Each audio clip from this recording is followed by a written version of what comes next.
Bismillahirrahmanirrahim. Assalamualaikum warahmatullahi wabarakatuh. Hamdan katsiran tayyiban mubarakan fihi kama yuhibbu wa yardah. Assalatu wassalamu ala Rasulillah wa ala alihi wa sahbihi wa man walah. Asyhadu an la ilaha illallah wahdahu la syarika lah wa asyhadu anna Muhammadan abduhu wa rasuluhu amma ba'd. Ikhwani fillah rahimahullah. Pada kesempatan malam hari ini kita mengangkat tema yang insya Allah luar biasa, karena mungkin para hadirin akan jarang didapati taklim-taklim atau kajian-kajian yang temanya seperti ini, betul tidak? Maka ini adalah acara yang insya Allah luar biasa, meskipun bukan menjadi tema hit. Sebenarnya tema tentang moderasi beragama, sekulerisme, pluralisme, liberalisme itu adalah tema yang sangat penting untuk kita sampaikan kepada masyarakat seperti itu. Nah, maka menarik tadi disampaikan oleh pemateri yang pertama, Ustadz Muda, luar biasa tadi materinya. Saya akan menambahi. Jadi para hadirin sekalian, epistemologi dari moderasi beragama ini harus kita luruskan, bahwa karena pada saat ini geliat kampanye moderasi beragama di tengah-tengah khususnya kaum muslimin ini sangat luar biasa gitu ya. Bahkan tadi disampaikan oleh moderator, ternyata moderasi beragama sudah masuk ke pelosok-pelosok begitu nih, Mas moderator. Nah, maka perlu kita untuk menyampaikan bahwa moderasi beragama itu lahir dari Barat. Dari Barat, kalau kita tengok sejarah, sebagaimana disampaikan oleh pemateri pertama tadi, memang agak runut ke belakang. Mulai mencuat itu pada tahun 1979, ketika revolusi Iran. Lalu dewasa ini semakin geliatnya mencuat setelah peristiwa 9/11, ya, ketika gedung WTC di Amerika mendapatkan serangan teroris. Nah, itu kampanye moderasi beragama ini semakin masif. Semakin masif lagi adalah 2 atau 3 tahun terakhir. Karena sebagaimana dilansir oleh hidayatullah.com, pada tahun 2021 anggaran untuk moderasi beragama yang diselenggarakan oleh pemerintah itu sebanyak 400 miliar. Tetapi pada tahun 2022 anggaran ini naik 8 kali lipat. Berapa berarti? 400 kali 8. 3,2 triliun. Luar biasa. Jadi kita harus tahu bahwa moderasi beragama ini sejatinya bukan hanya proyek nasional, tapi ada kaitannya proyek global. Nanti kita buktikan selanjutnya. Jadi terutama adalah mereka yang terlibat dalam pengendalian dan riset kebijakan global. Jadi Barat ini sadar betul ketika ideologi saat ini yang berkuasa adalah kapitalisme. Satu-satunya ancaman bagi hegemoni kapitalisme adalah apa? Ideologi Islam. Karena pada waktu itu ideologi sosialisme sudah runtuh ketika dipimpin oleh Uni Soviet, ketika memimpin kurang lebih 72 tahun. Nah, Barat ini menggunakan 2 cara, teman-teman semuanya. 2 pendekatan untuk menjinakkan potensi kemunculan ideologi Islam. Yang pertama adalah hard power, yang kedua adalah soft power. Hard power sebagaimana yang terjadi saudara-saudara kita di Timur Tengah, kan? Mereka diperangi dengan senjata, dengan fisik.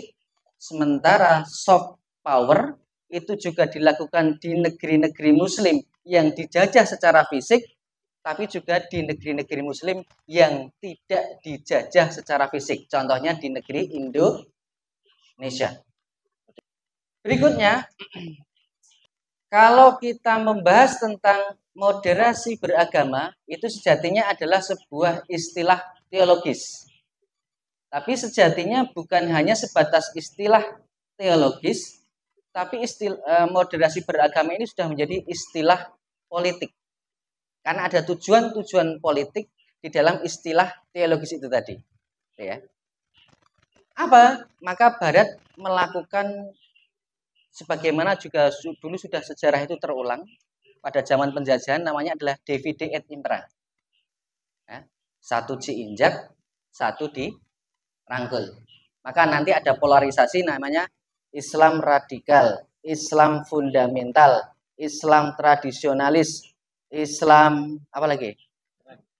Termasuk moderat, konservatif. Islam konservatif. Islam cinta deh. Artinya begitu, polarisasi. Artinya apa? Yang kemudian mereka bisa dirangkul, yang mereka itu tidak terlalu menentang ide-ide barat, westernisasi dan lain sebagainya, maka dirangkul. Tapi kemudian kelompok-kelompok Islam yang mereka itu berpegang teguh kepada Islam secara menyeluruh, secara utuh, ya, berusaha kemudian mengaplikasikan hukum-hukum Islam, itu kemudian mendapatkan tekanan-tekanan atau persekusi-persekusi. Nah, masuknya moderasi beragama ke negeri kita, maka ini penting untuk kita ketahui, karena masuk secara halus, secara cantik. Dan saat ini juga dikampanyekan, disuarakan oleh tokoh-tokoh Muslim, para kiai, bahkan para ulama, termasuk tentunya para intelektual Muslim itu sangat gencar. Maka tidak heran manakala kemudian apabila kita ketik moderasi beragama di laman-laman media universitas-universitas ternama, itu maka akan muncul banyak sekali tema-tema moderasi beragama seperti itu. Nah, biasanya menggunakan istilah-istilah yang lebih tepatnya itu bukan dalil sebenarnya, dalih. Misalnya apa? Seperti tasamuh, ya, toleransi, atau kemudian rahmatan lil alamin, ya, Islam rahmatan. Kemudian wasatiyah, nengah. Nah, ini sebenarnya kalau kita gali lebih dalam, ini tidak ada kolerasinya dengan moderasi beragama. Bahkan sangat mengkhawatirkan manakala kemarin yang terbaru ada Ustadz Kondang yang tidak saya sebutkan namanya, yang dikenal dengan keilmuannya dan kewaroannya, juga ikut mengkampanyekan apa? Moderasi beragama ini. Ini bahaya. Karena yang muncul di permukaan moderasi beragama sebagian itu masih kulitnya saja gitu ya. Seolah-olah moderasi beragama ini tidak membahayakan kaum muslimin. Gitu ya. Karena Barat tahu kalau umat Islam termasuk di Indonesia ini tahu bahwa hakikat atau fakta sebenarnya moderasi beragama itu seperti apa, maka mereka pasti akan menolak. Maka mereka mainnya apa? Secara halus. Seperti itu. Nah, apa sih kemudian hakikat dari moderasi beragama? Wajah asli dari moderasi beragama. Nah, ini disebutkan oleh para pencetusnya ya. Di antaranya dalam RAND Corporation. Jadi RAND Corporation itu adalah lembaga think tank Amerika Serikat yang didirikan pada tahun 1945. Waktu itu dalam rangka membantu Amerika untuk mengambil kebijakan terkait perang dingin.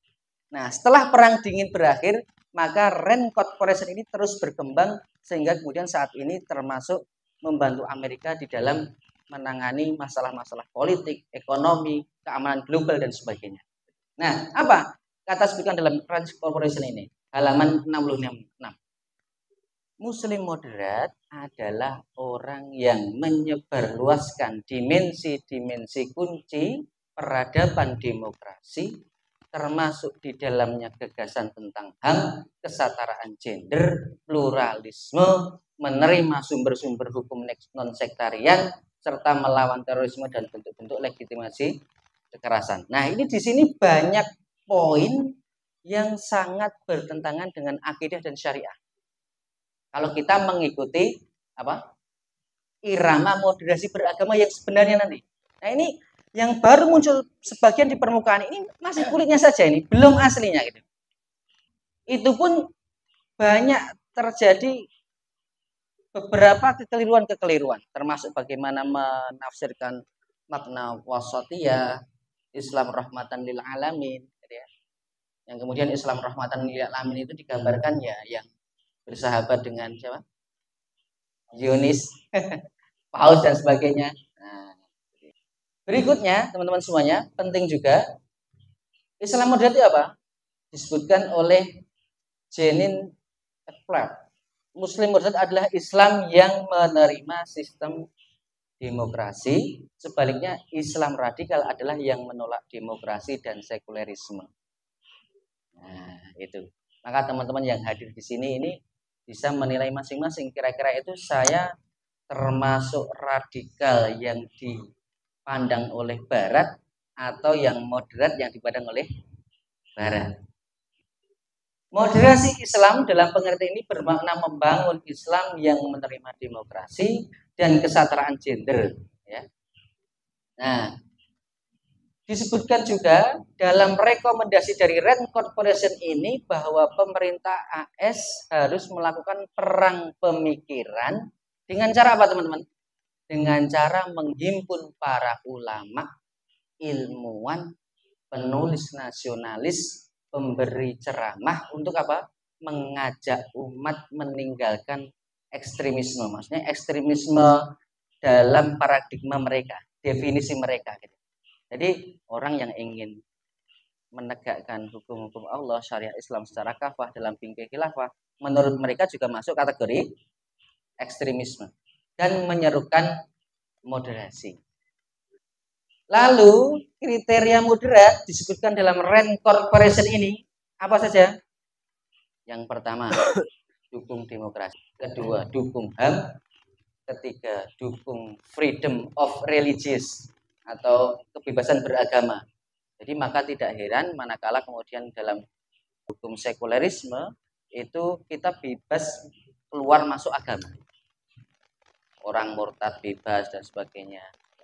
Kemudian tolak formalisasi syariah, dukung non-muslim, dukung undang-undang sekuler, minoritas boleh memimpin, non-muslim bangun rumah ibadah, bebas, dan dukung syariah non-sektarian. Nah, berikutnya disebutkan dalam laman berikutnya, Rand Corporation menyebutkan ada 5 proyek moderasi beragama, teman-teman semuanya. Apa saja? Pertama adalah sekulerisme. Apa itu sekulerisme? Sekulerisme adalah fasludin anil ayah. Memisahkan agama dengan kehidupan.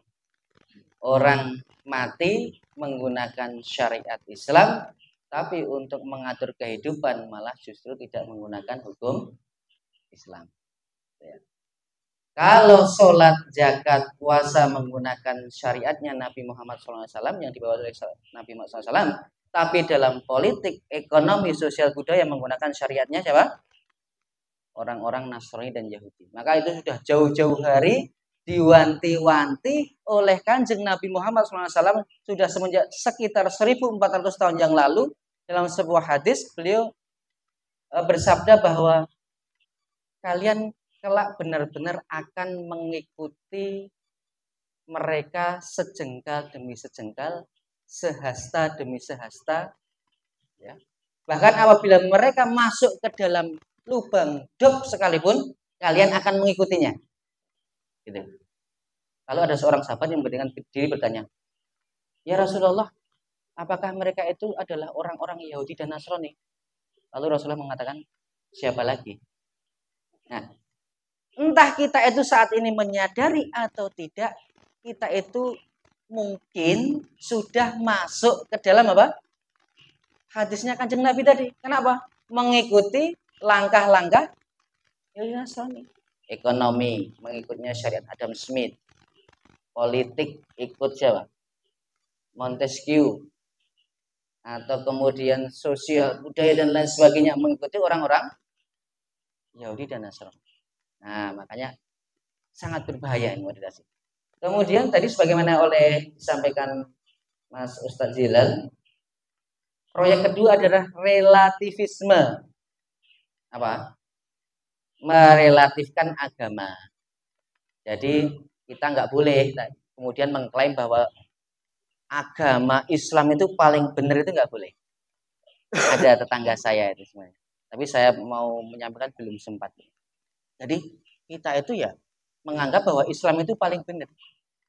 Tapi orang-orang Kristen juga menganggap bahwa Kristen itu adalah agama yang paling benar. Kita nggak boleh mengklaim kebenaran. Nah, itu bahaya sih.